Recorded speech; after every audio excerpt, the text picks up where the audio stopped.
completed our stakeholder engagement forum, which entailed leadership of various integral stakeholder segments with specific reference to Mombasa County. This included the political leadership here, ably represented by the Speaker of the County Assembly, who was accompanied by virtually all the MCAs. Of course, we have got the national government representation here, led by the regional commissioner, and leadership of relevant ministries, departments, and agencies as part of the national government. We had leadership of various value chains based on the integral economic activities in Mombasa County, informed by comparative advantages of this county. You are aware that in the period of the campaigns last year, before the 5th administration came into being, the leadership of the Kenya Kwanza formation, led by His Excellency President Dr. William Samoei Ruto, held stakeholder fora all over the country, talking to leadership of various value chains to determine what, in their view, they wanted the government to implement to address the economic challenges of various parts of the country. And subsequent to that, we did sign economic charters with virtually all the countries, all the counties. So this forum has enabled us to give a report,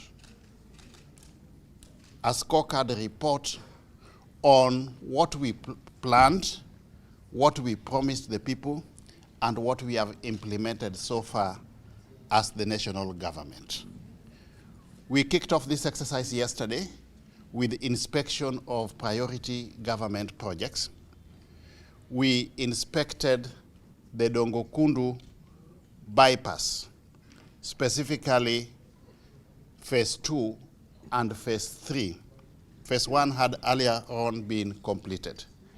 That road will bring attendant benefits to the coast region as follows. One, it will facilitate faster access between the mainland and the Moi International Airport on one hand and the SGR terminus on the other. So passengers either to or from the airport or the SGR will have faster connectivity through the Dongokundu bypass. The same road will now facilitate faster access and connectivity and linkage, if you want to call it, between Mombasa and Kwale counties. Those moving from Mombasa to Kwale now don't necessarily have to go through the Likoni ferry, and vice versa for those moving from Kwale to Mombasa County. They can use the bypass. Equally, this road will facilitate widespread economic activities. It will open up the entire ecosystem of the two counties. As you are aware, road network is an integral enabler to economic activities. So trade and commerce between the two counties and beyond can now be facilitated more effectively by way of accessibility through that new road. It will also reduce unnecessary congestion within Mombasa town, traffic congestion within Mombasa town. We also did inspect the Mombasa Mtwapa Kilifi road, specifically the Mombasa Mtwapa component. That again now is work in progress. The Dongokundu road is 98% complete. What remains now is just the markings on the road and a bit of lighting, street lighting. So in the not too distant future, that road now should be ready for official commissioning. We also visited the Dongokundu Special Economic Zone. You are aware that within that special economic zone, the government is trying to create an ecosystem and enabling environment for private sector investors to come in by invest through provision of various incentives like tax rebates, by way of rebates in income tax, yeah, corporate tax, and even excise duty. Private sector investors are encouraged now to invest within the Dongo Kundu Special Economic Zone. Already, we have got 97 applications which are at the tail end of processing.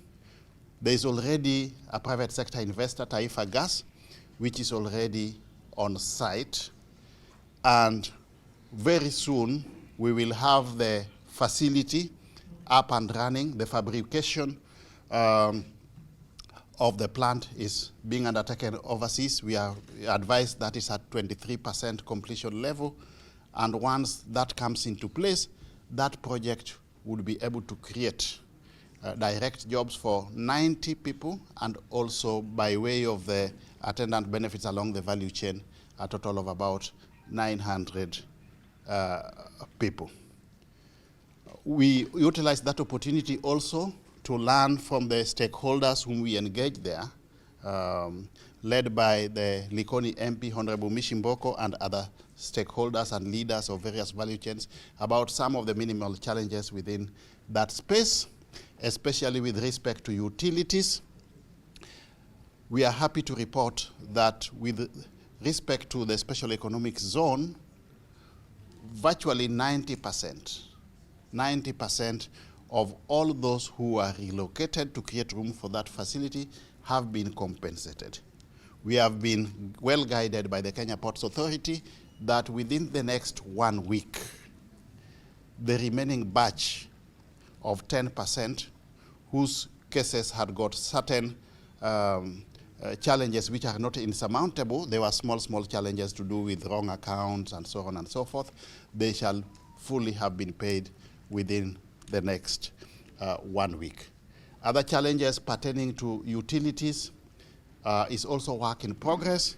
The Kenya National Highways Authority is constructing a 4-lane, 4.5-kilometer road to connect the port to the Dongo Kundu Special Economic Zone, and that again will inform the ecosystem that we require as part of the enabling environment that the government is creating.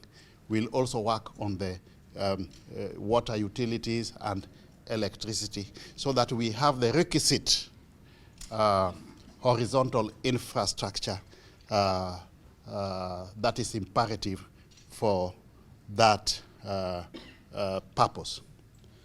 In the afternoon yesterday, we visited the Nyali affordable housing project. You are aware that affordable housing is one of the key cogs in our Kenya Kwanza plan, not just for purposes of affordable housing for the people, but also for purposes of jobs for our youth. That project, again, is progressing very well. It entails a market, it entails a dispensary, it entails an early childhood education facility, and of course, 4 blocks of houses. The project is progressing very well, and we are pleased with the progress. We also visited a fish landing site in Mvita yesterday.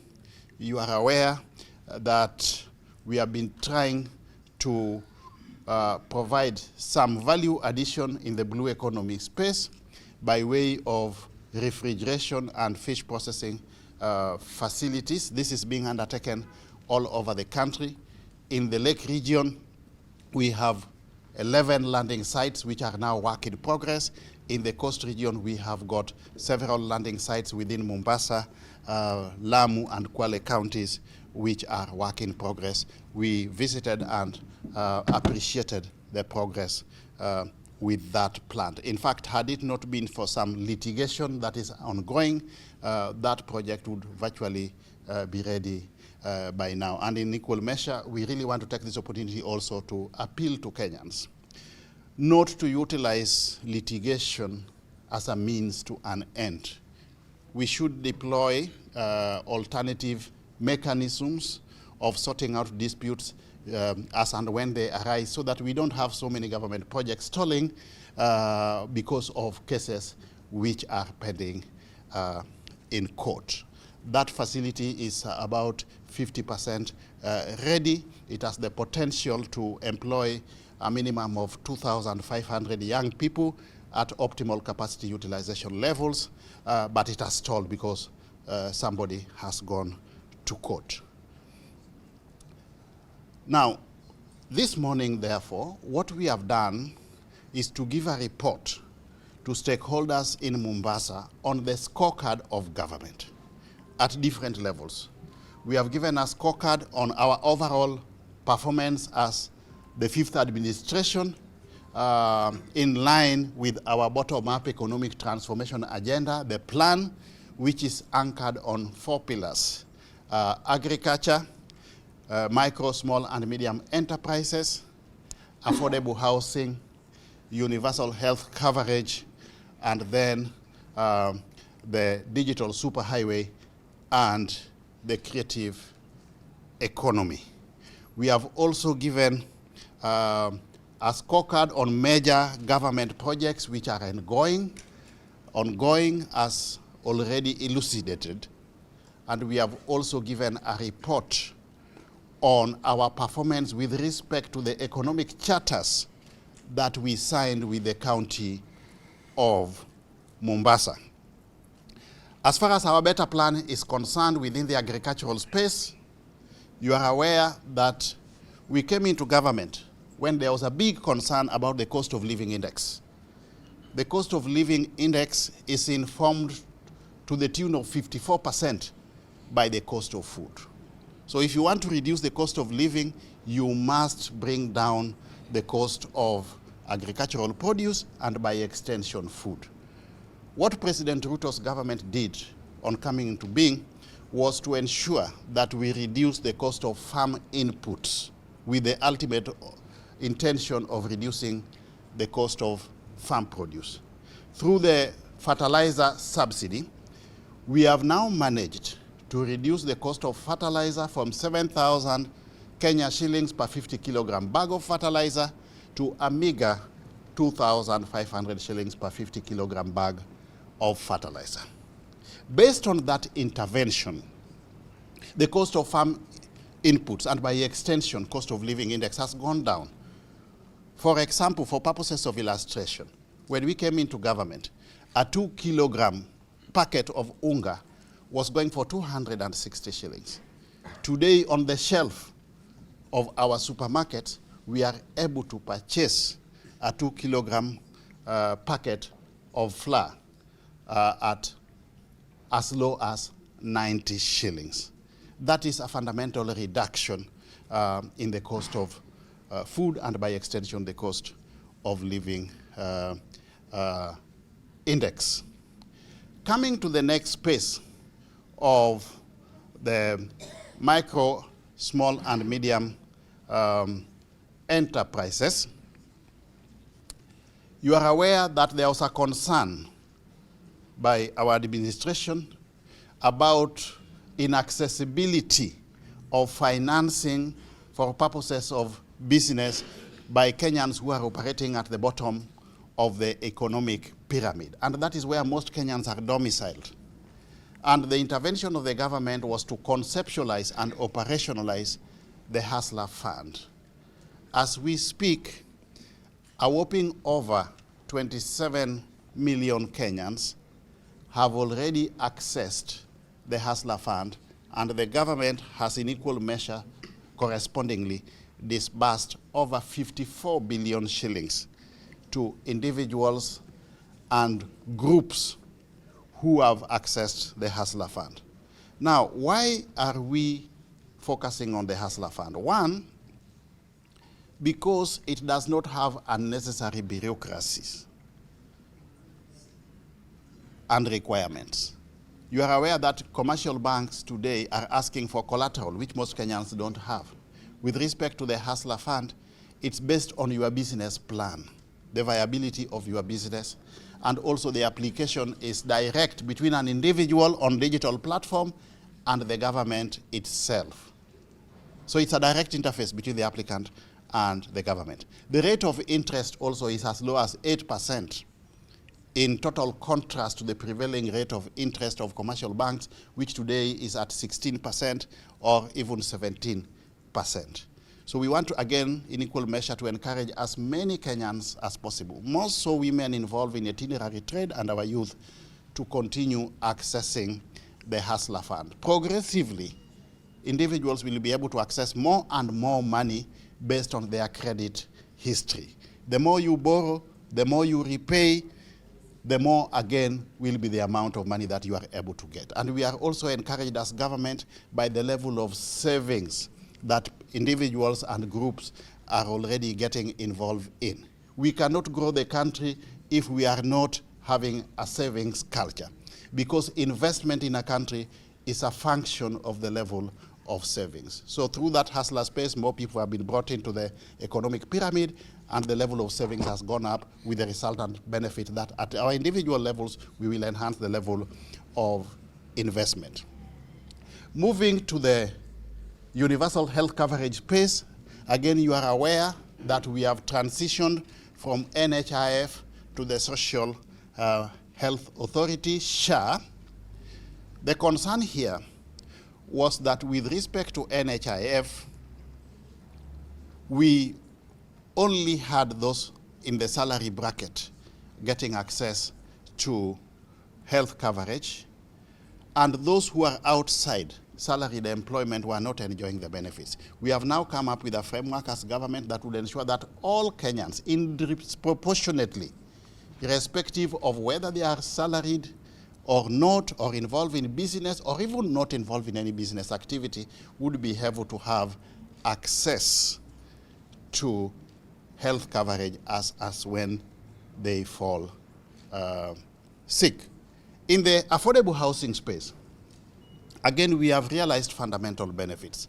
As we speak, through the Ministry of Housing, the State Department of Housing, we have managed to put up a minimum of 113,000 houses.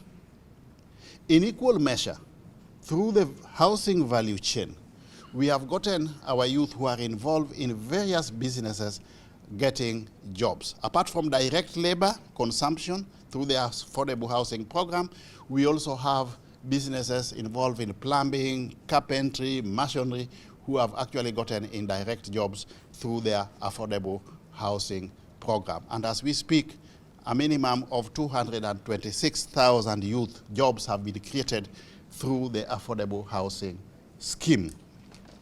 In our fifth and last pillar of the plan, which is the digital superhighway and the creative economy, our objective, as you remember, was to ensure that we have reliable, stable internet spread evenly to all parts of the country, more so those components of the country that hitherto had not been connected. And that's why we embarked on the ambitious program of rolling out 100,000 kilometers of fiber optic cable. As we speak, again, we have realized fundamental benefits with a view to enhancing efficiency and effectiveness in service delivery by government on one hand, but also creating jobs for our youth on the other. We have rolled out about 18,000 kilometers of fiber optic cable already. The government has also adapted a paradigm shift in terms of the model of the deployment of the fiber connectivity, as opposed to digging down trenches to create room or wayleave for the fiber. We are now leveraging on the existing infrastructure of the Kenya Power and Lighting Company so that we can roll out the fiber connectivity as fast as possible. And this will also have attendant reduction in the cost of rolling out the fiber, as opposed to spending over 2 million shillings per kilometer of fiber, to roll out 1 kilometer of fiber. Through this new arrangement with Kenya Power, we will be able to roll out the fiber connectivity at about 600,000 shillings per kilometer of fiber. The implication, good people, is that based on the existing 74,000 transformers of Kenya Power, we are able to connect fiber directly to those transformers, and by extension also have Wi-Fi hotspots in each and every one of those areas which are in close proximity to the transformers. You are aware that we had a target of 25,000 Wi-Fis also to be spread evenly across all parts of the country. And with this new arrangement with Kenya Power, we should be able to attain that target of 25,000 Wi-Fis within 2 years, equally to the fiber connectivity. Our other objective was training of youth on ICT skills and also creating jobs for the youth in the digital space. We have already established 274 ICT hubs.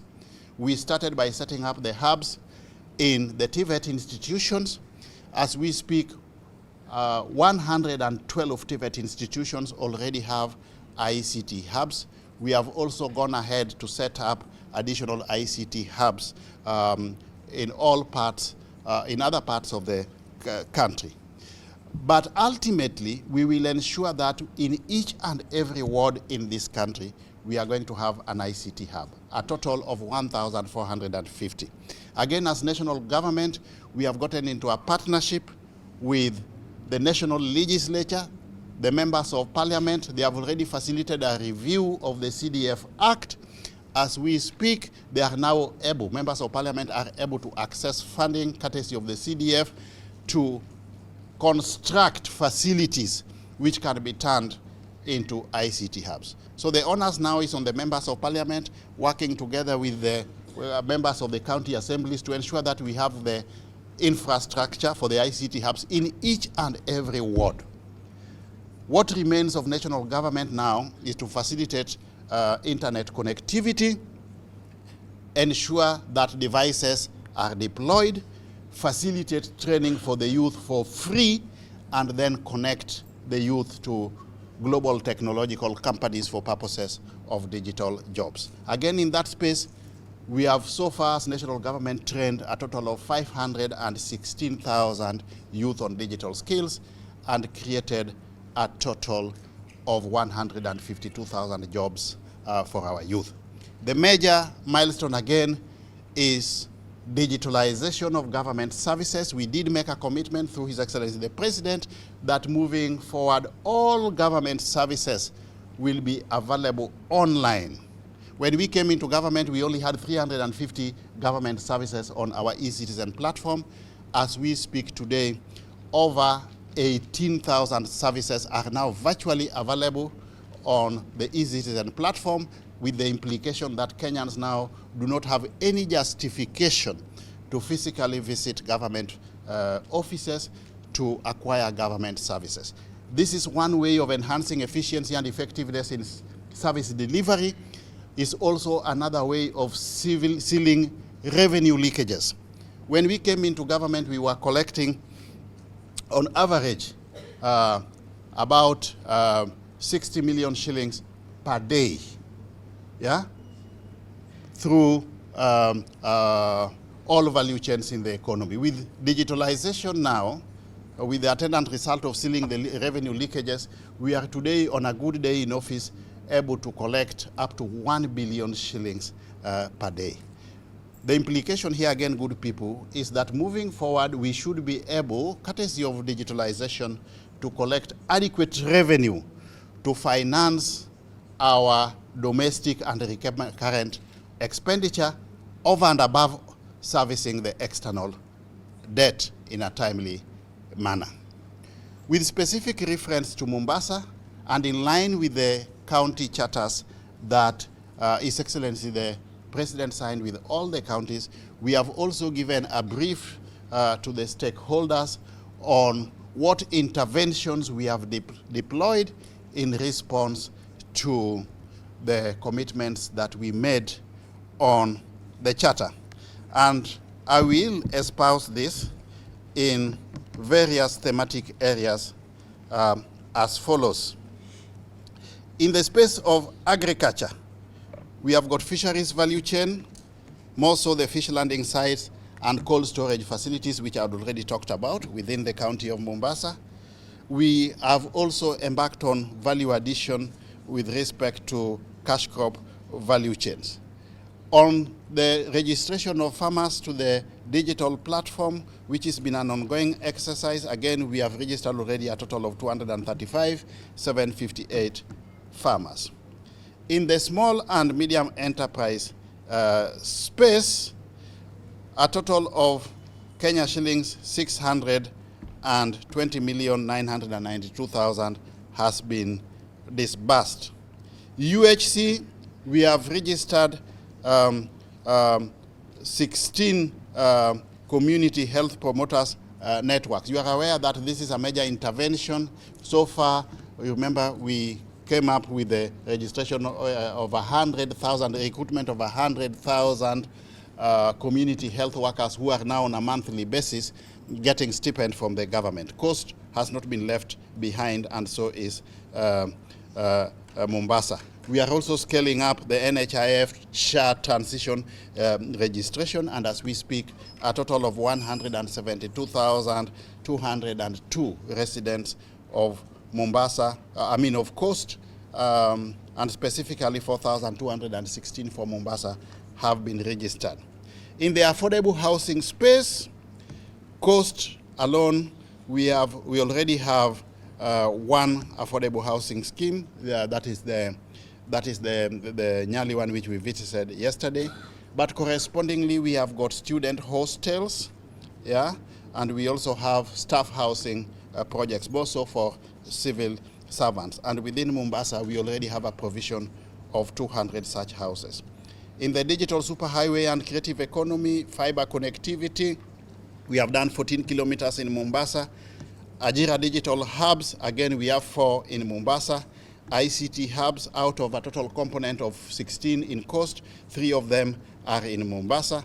The Stadia, we have got 1 in Mombasa, and then provision of computers to the TVETs and even schools. That again is work in progress. Tourism is a major economic activity in this area. The government has embarked on the upgrade of the Vasco da Gama pillar. We have also embarked on the upgrade of the Fort Jesus, and as well as accreditation of the beach management units. In the space of ports and shipping, we have the Shimoni fish port with a fish market to go with it. The Kenya Shipyards Limited in Mombasa is work in progress, and we have also started the Kenya Maritime Academy, where our youth can get training in aspects relevant to the blue economy. Roads, I've talked about the Dongokundu bypass. I've talked about the Mombasa Mtwapa Malindi highway. I've also then talked about Mto Mwagodi Mbale Bura Road. Water and irrigation. In the coast region, you are aware we have got a major dam project here, that is the Mwache Dam. The challenges that were pertaining to that project, more so with respect to compensation, have now been sorted out, courtesy of adequate stakeholder engagement facilitated by the Coast Regional Commissioner, who is here. The Bura irrigation scheme for purposes of food security is work in progress, and then the Baricho Kakuyuni water supply project is also work in progress. Energy projects. Within the Manda Island, there's the solar electrification mini-grid going on. Then we have the Ganze last mile power connectivity, also Galana Kulalu solar electrification mini-grid project, and the Mikiro Island solar electrification mini project. Blue economy, I've talked about the landing sites. Yesterday we were at the ultra-modern tuna fish hub. We also have the Shimoni fish port and the fish market, and we have the fish landing sites and cold storage facilities at Gobeni and Kwichwa Chakati. And with respect to mining within the coast region, we have the Voi Gemstone factory, which is work in progress. TVET, we have upgraded the Kenya Coast National Polytechnic, which was hitherto a TTI. It is now a National Polytechnic. We have the Kizingitini TTI, Musambweni TTI, the Matuga TVC, and the Weru TTI. In the trade and industry space, of course, we have the Dongokundu Special Economic Zone where we were yesterday, and the Mwana Yamala Constituency Aggregation Investment Project. Lands and settlement, we are prioritizing issuance of title deeds to those who could have been displaced through some of the projects that we have embarked on, specifically Dongokundu Special Economic Zone. We envisage that we should be able to issue the title deeds by December, and then also Mwache Dam issuance of title deeds is work in progress. Affirmative action. In everything that we are doing as government, we want to ensure that the women, the youth, and the PWDs are not left behind. That is a provision which is already in law. 40% of all opportunities, whether it is in business opportunities, procurement opportunities, or employment, is reserved for purposes of affirmative action. Let me take this opportunity also to caution service providers, more so contractors, who are circumventing the existing laws and regulations to the disadvantage of these special interest groups, that the government will enforce these laws and regulations to the letter. The guidelines are very, very clear. For example, in any new building today, there has to be a provision by way of facilities for the people with disabilities. The law is there, the regulations are there, but contractors are conniving with their supervisors, whether they are architects or engineers, to circumvent this provision. Any contractor who does not conform to the requisite laws and regulations will be blacklisted from any future government opportunities in the construction industry. Those are the main areas, ladies and gentlemen, which has informed our deliberations with the stakeholders this morning. We also utilized the opportunity to get feedback from the stakeholders on the areas where they want the national government to improve. We have taken those comments, recommendations positively as part and parcel of free customer feedback, and we will integrate them in our processes, programs, projects, and activities moving forward.